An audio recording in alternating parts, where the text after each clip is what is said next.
Good morning, my dear students of the first secondary. How are you today? I hope you are all fine. I hope you are doing well in this hardship of COVID-19 epidemic.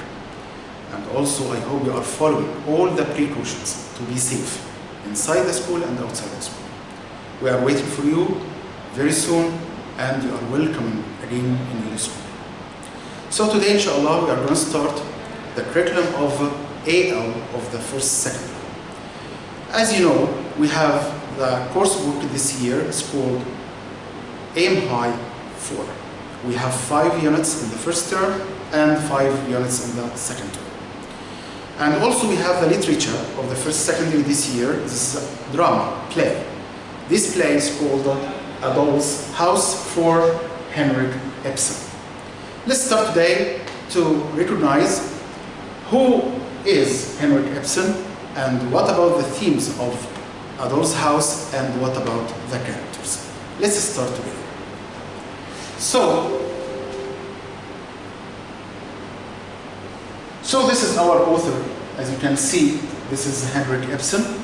Okay, Henrik Ibsen was born March 20, 1828 in Skien in Norway.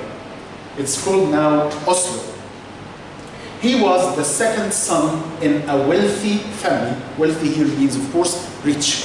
Okay, that included 5 other siblings. Siblings means brothers and sisters anyway. So in 1835, financial problems forced the family to move to a smaller house. During the winter of 1848, Ibsen wrote his first play. It's called Catiline. In 1863, he completed the Pretenders. So this is another work. The League of Youth. This is published in 1869. Ghosts in, he wrote Ghosts in 1881, and The Enemy of the People, 1882, and The White Dog, 1884, and Head Gabler, so this is 1890. This is a brief review about our author, Henrik Ibsen. After that, what about the themes of A Doll's House? How many acts we have? We have 3 acts for this play, and we will study all the play in the first term. Okay, what about the themes of the play? First theme is the subservient financial position of women. So the main theme of the play is woman and how she was treated in this era or in this age. Let's start. We have here Nora, and Nora, so this is the main character of the play. Nora is completely beholden. Beholden here means confined or stick to her husband. She relies on him for money. It means that she doesn't have, okay, we can say a special or a private wealth for her. So she depended mainly on her husband in spending money. The subservient position of women was endemic of the era. So we are talking a lot about the position of women in this era or in this age and their relationships to their husbands.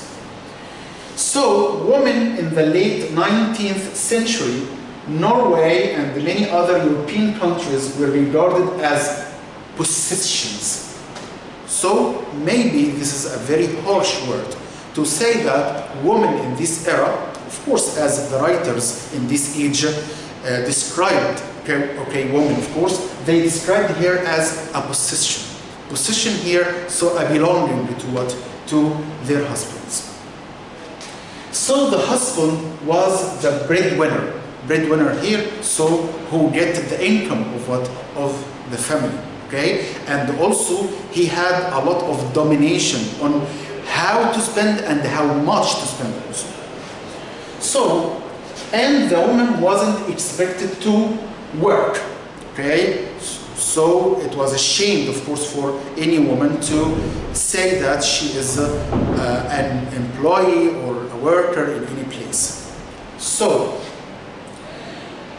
Torvald, and Torvald here was the husband, takes it for granted.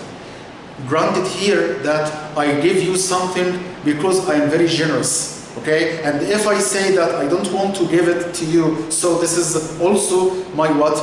My willing, okay? So for my willing I can give you something, or for my willing I can block it or prevent it from you. So here Torvald takes it for granted that Mrs. Lind, this is another what? Another character. So how many characters now? We have Nora, we have Torvald, and we have Mrs. Lind. And Mrs. Lind was a widow. A widow, she lost what? She lost her husband. And she was a very close friend to Nora.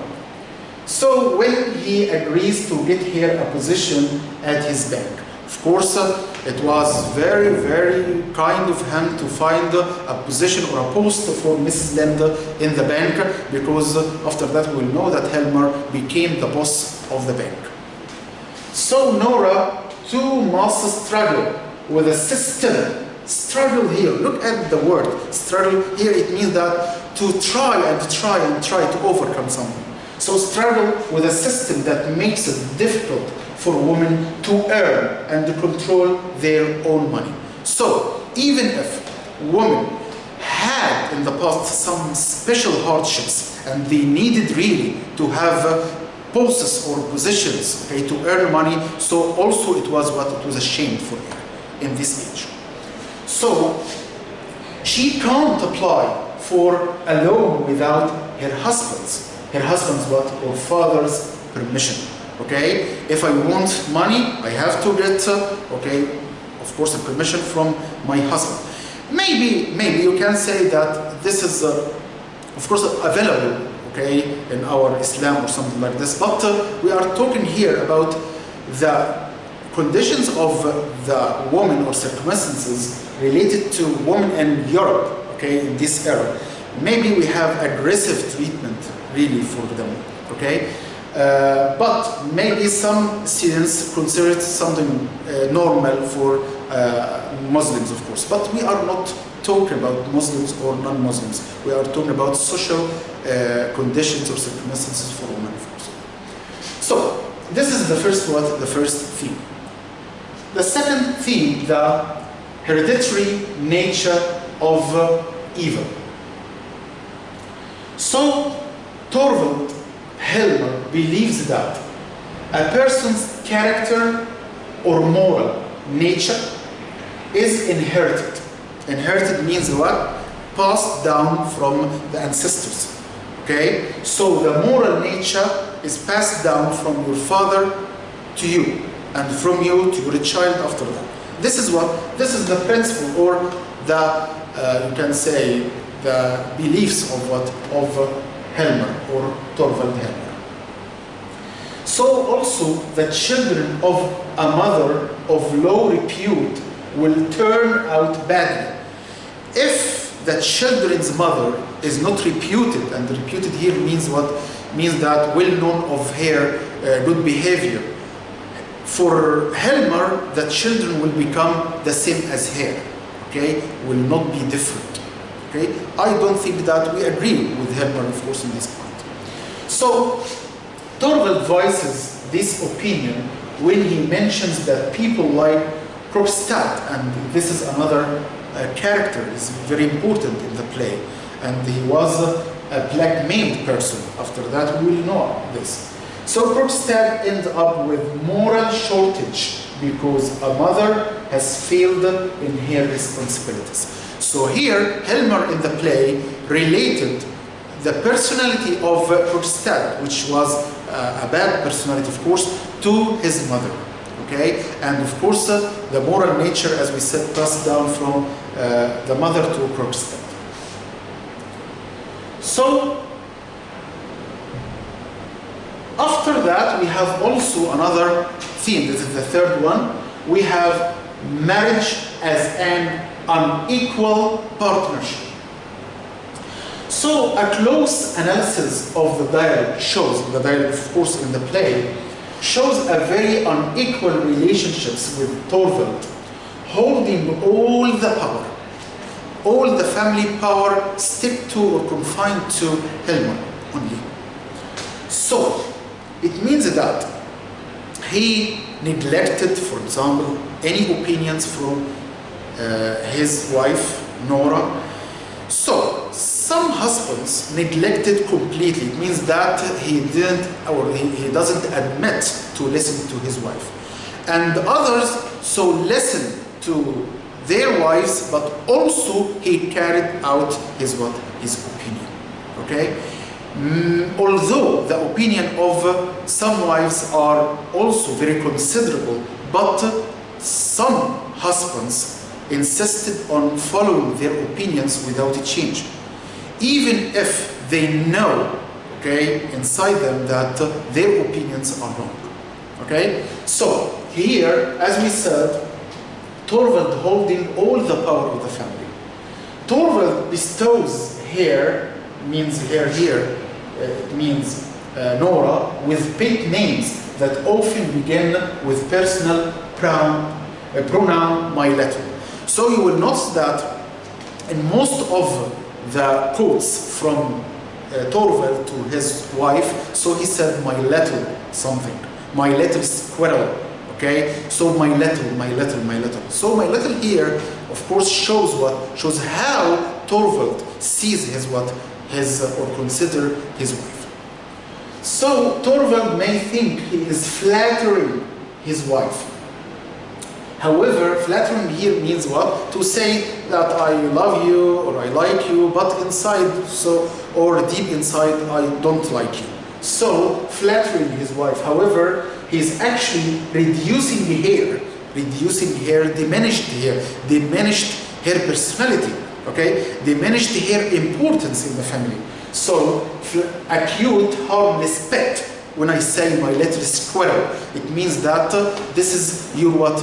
Your position in my family. So this is my eye to you, okay? My opinion about you. That just you are what? You are a pet.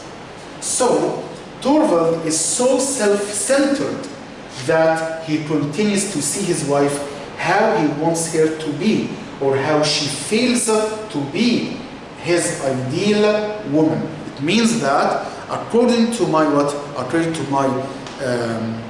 personality, I want you, my wife, to be like me, okay? I don't want to deal with you as you have another personality, and I have to make integration between our personalities in the family.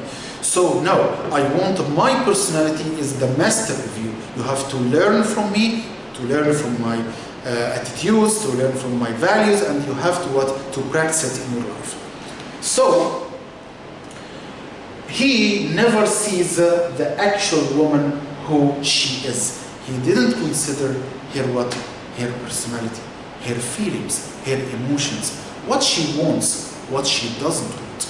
This is the relationship between Helmer or Torvald and Nora. So after that, so we have here a quote from someone called Chow. So he is a critic. He said, "A doll's house conquered." Look at the word here. A doll's house conquered. Conquered means invaded. Okay, to enter a place, or maybe also to enter a person, enter the inside of him by force. Okay, conquered Europe, and the conquered here, it means that it has a lot of or great impact on Europe in this era. So, and founded a new school of dramatic art. So you can imagine that just one play founded a school of what? A school of drama. Okay? So now we can move to the characters. Okay? So they are the main characters of the play.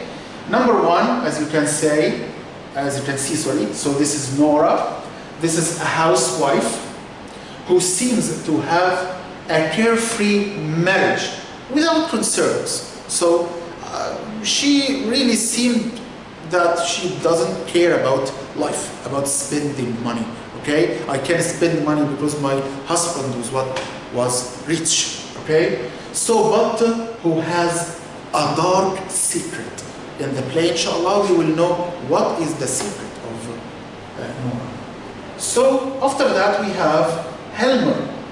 This is the husband, and Helmer here, Nora's husband, who has recently been promoted to bank director. After that we have Christine Lind. She was Nora's,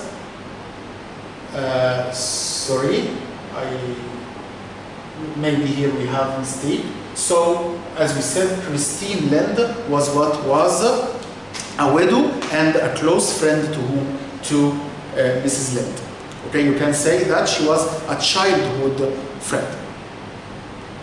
So after that we have Dr. Rank. He was a friend of the Helmers. Helmers here mean Nora and Helmer. And we have Krogstad. He was a clerk at Torvald's bank. And as we said, he is a bad person. Why? We will know after that. So thank you very much. And inshallah, in the next session, we will start Act 1, the first part of Act 1, inshallah. Thank you very much.